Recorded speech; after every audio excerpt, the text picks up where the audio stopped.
maybe it's just me, but I haven't been seeing Donald Trump tweet about or fearmonger about mail-in voting as frequently lately. And I think that part of the reason why that's happening is because he's realizing that people just don't believe his lies because they're provably false.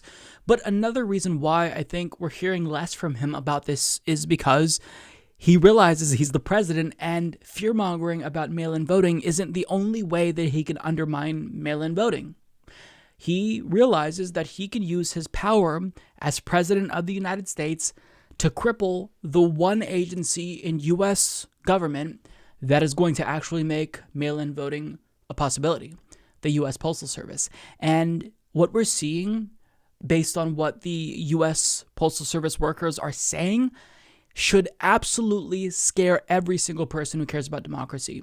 So as Jake Johnson of Common Dreams reports, the head of the Iowa Postal Workers Union alleged Tuesday that mail sorting machines are being removed from post offices in her state due to new policies imposed by Postmaster General Louis DeJoy, a major GOP donor to President Donald Trump, whose operational changes have resulted in dramatic mail slowdowns across the nation. Asked by NPR's Noel King whether she has felt the impact of DeJoy's changes, Iowa Postal Workers Union President Kimberly Carroll, a 30-year Postal Service veteran, answered in the affirmative, saying, "Mail is beginning to pile up in our offices, and we're seeing equipment being removed." Carroll went on to specify that equipment that we use to process mail for delivery, including sorting machines, is being removed from Postal Service facilities in Iowa as DeJoy rushes ahead with policies that, according to critics, are sabotaging the Postal Service's day-to-day operations less than 90 days before an election that could hinge on mail-in ballots.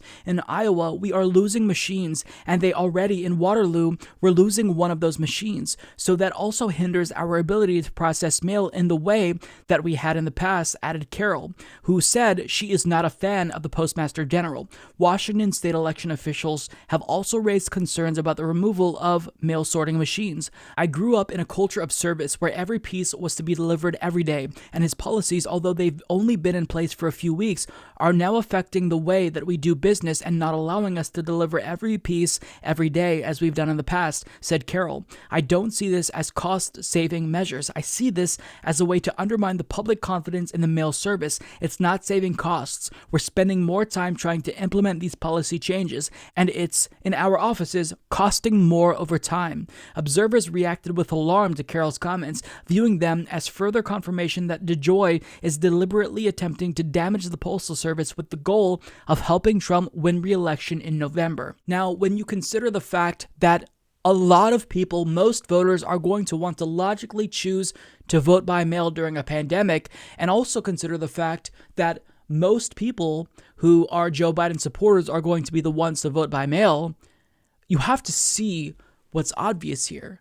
Of course, Donald Trump's Postmaster General is trying to sabotage the, capacity of the U.S. Postal Service at the behest of Donald Trump, who he donated to, who he supports.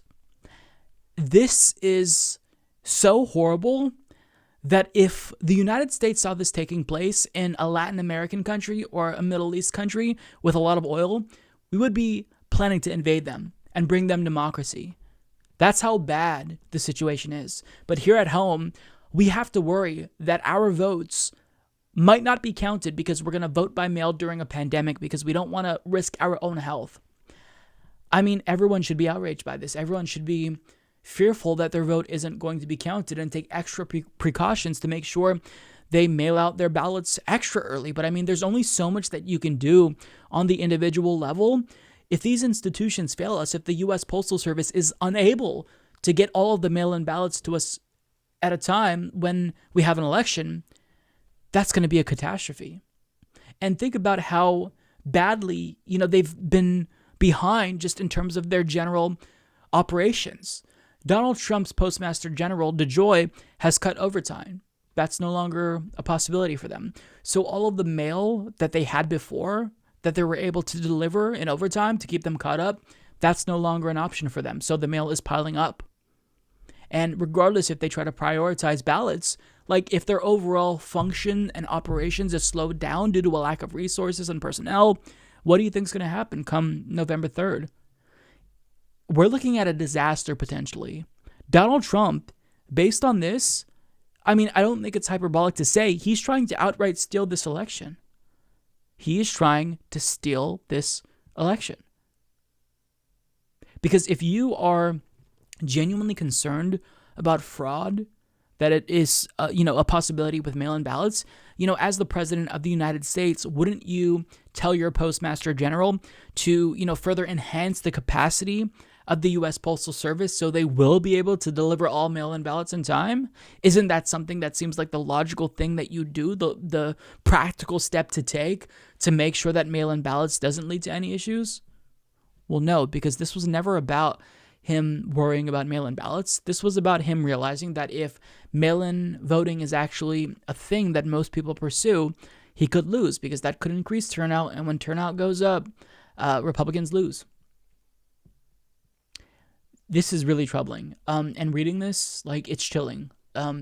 This is something that you often see in autocratic regimes, but where the oldest quote-unquote democracy, and we have to worry that, the most basic minimum expectation of democracy, like having our votes being counted, isn't going to actually be a thing that takes place in this election.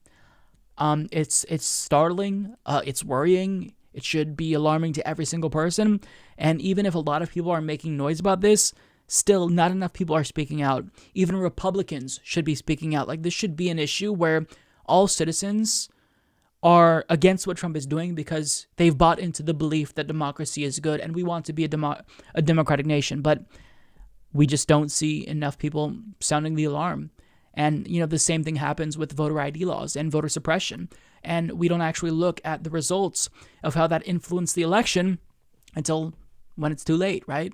So I don't know what to expect from this. I don't know that we're going to see any changes, but based on what we see now, this election is going to be a complete clusterfuck if things don't change fast. If there's no lawsuit to stop Donald Trump or the Postmaster General, I don't know what the proper course of action needs to be, but all we have currently is naming and shaming. And if enough people are aware of what Trump's doing, at least that's a start where we can try to hold him accountable. But for now, I mean, we're headed towards destruction. There's an iceberg dead ahead, and we are sailing quickly, directly right towards it. And it's horrifying. They want $3.5 billion for the mail-in votes, okay, universal mail-in ballots. $3.5 trillion.